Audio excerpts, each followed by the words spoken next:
श्री गणेशाय नमः। नमस्कार, मेरे YouTube चैनल श्रद्धा में आप सभी लोगों का हार्दिक स्वागत है। आप सभी लोगों को गणेश चतुर्थी की हार्दिक शुभकामनाएं। गणेश चतुर्थी की कथा।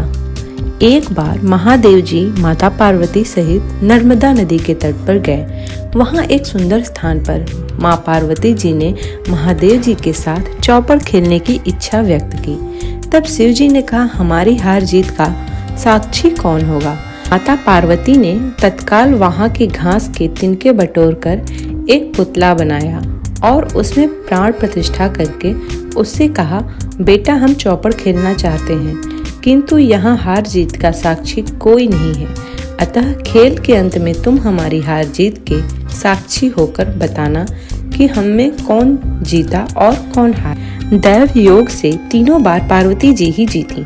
अब अंत में बालक से हार जीत का निर्णय कराया गया तो उसने महादेव जी को विजय बताया। परिणामतः माता पार्वती जी ने क्रोध होकर उसे एक पांव से लंगड़ा होने और वहां के कीचड़ में पड़ा रहकर दुख भोगने का शाप दे दिया।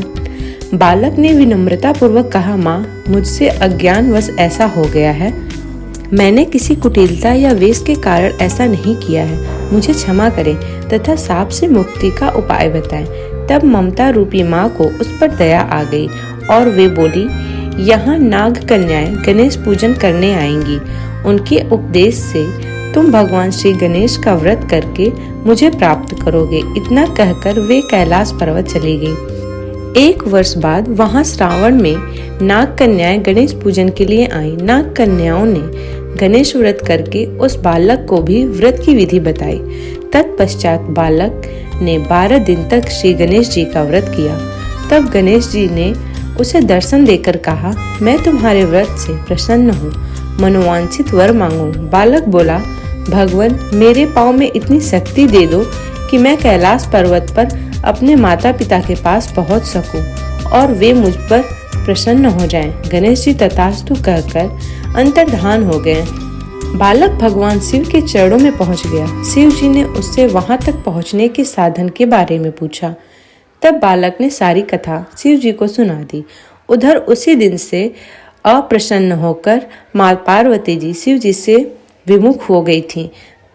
तदुपरांत भगवान शंकर ने भी बालक की तरह 21 दिन पर्यंत श्री गणेश का व्रत किया, जिसके प्रभाव से माता पार्वती के मन में स्वयं महादेव जी से मिलने की इच्छा जागृत हुई।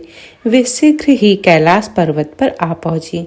वहां पहुंचकर माता पार्वती जी ने शिव जी से पूछा, भगवान आप ऐसा कौन सा व्रत या उपाय कर रहे हैं जिसके फलस्वरूप मैं आपके पास भागी भागी आई हूँ।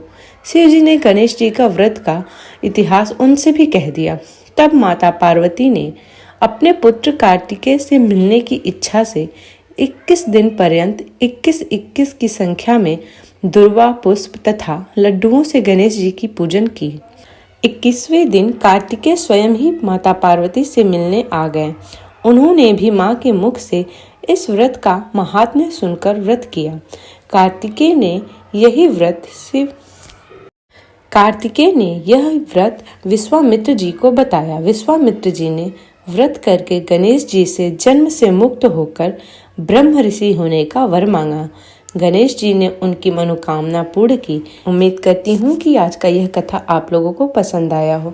श्री गणेशाय नमः।